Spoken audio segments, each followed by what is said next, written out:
যেই বাংলাদেশে একসময় মাতৃভাষার জন্য লড়াই করে শহীদ হতে হয়েছিল বহু ছাত্রছাত্রীদের, আর সেই বাংলাদেশে প্রাণ গেল 6 জন ছাত্রের।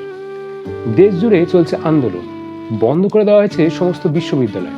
কি হয়েছে বাংলাদেশে? কেন 6 জন ছাত্রদের প্রাণ দিতে হলো? সরকার কেন চুপ করে আছে? এইসব প্রশ্নই এখন ঘুরপাক খাচ্ছে প্রায় সকলেরই মনে। তাই চলো আজকের এই ভিডিওর মাধ্যমে আমরা এই গোটা ঘটনার বিষয়বস্তুটা জানার চেষ্টা করব। এই গোটা ঘটনার সূত্রপাত 1971 সালে। বাংলাদেশ স্বাধীন হওয়ার পরেই সেখানে সরকার ঘোষণা করে যে যারা যারা স্বাধীনতা আন্দোলনে সামিল হয়েছিল তাদের পরিবারের জন্য সরকারি চাকরি সংরক্ষিত থাকবে, আর সেটা 30%। এমনিতেই 2018 সাল পর্যন্ত 56% সরকারি চাকরি সংরক্ষিত করা ছিল বিভিন্ন শ্রেণীর মানুষদের জন্য, যার মধ্যে 30%ই ছিল এই প্রবীণ সৈনিকদের পরিবারের সদস্যদের জন্য, আর বাকি যে 44% পড়েছিল সেটা ছিল মেধার ভিত্তিতে। এবার তোমরা একটা কথা জানলে অবাক হবে, প্রতি বছর 3000 সরকারি পদের চাকরির জন্য প্রায় 4 লক্ষ ছাত্রছাত্রীরা পরীক্ষা দেয়, এবং তার মধ্যে 56% যদি সংরক্ষিতই থাকে তাহলে সারা বছর পড়াশুনো করে যারা পরীক্ষা দিতে বসছে তাদের কি হবে? এই নিয়েই প্রশ্নটা শুরু করে। এবং 2018 সালের এপ্রিল মাস থেকে টানা 4 মাস ধরে ছাত্রছাত্রী এবং শিক্ষক শিক্ষিকাদের আন্দোলন চলে, যেখানে তারা দাবি জানায় এই সমস্ত সংরক্ষণ তুলে দেওয়ার জন্য এবং 56% সংরক্ষণের জায়গায় 10% রাখতে, বাকিটা যেন যোগ্যতার ভিত্তিতেই বিচার করা হয়। তবে সরকার সেই নিয়ে কোনো কথাই বলেনি।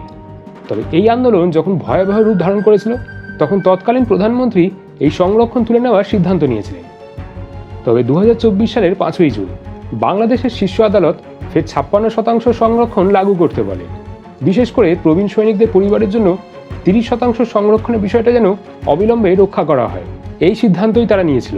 আর এতেই ফের আন্দোলন শুরু হয় বিভিন্ন বিশ্ববিদ্যালয়তে। চলতি মাসের 7ই জুলাই দেশ জুড়ে বাংলা বন্ধের ডাক দেওয়া হয়েছিল এবং আন্দোলনকারীরা দাবি জানায় যে সমস্ত সংরক্ষণ তুলে দিয়ে মাত্র 5% সংরক্ষণ রাখতে, তাদের জন্য রাখতে যাদের সত্যি আর্থিক অনটন আছে।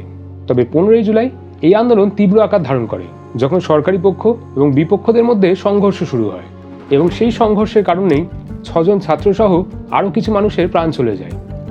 কিন্তু এখানে সরকারের তরফ থেকে পরিস্থিতি শান্ত করার বদলে উল্টে আরও খারাপ করে দেওয়া হয়। সে দেশের প্রধানমন্ত্রী এই আন্দোলনকারীদেরকে তুলনা করে রাজাকারদের সঙ্গে। এই রাজাকার কারা? রাজাকার বলতে বলা হয় দেশদ্রোহীদের।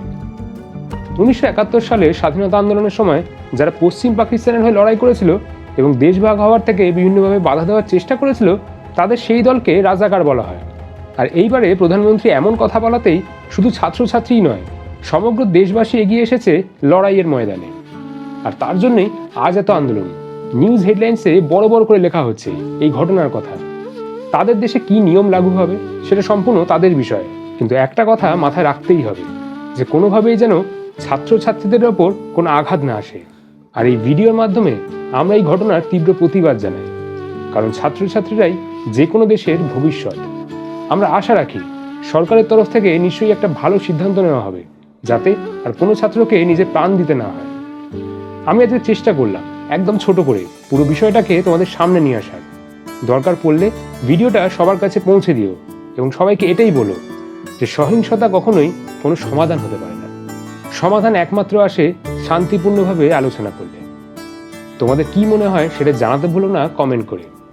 নানা বিষয়ের ওপর ভিডিও দেখতে হলে এই পেজটি ফলো করো।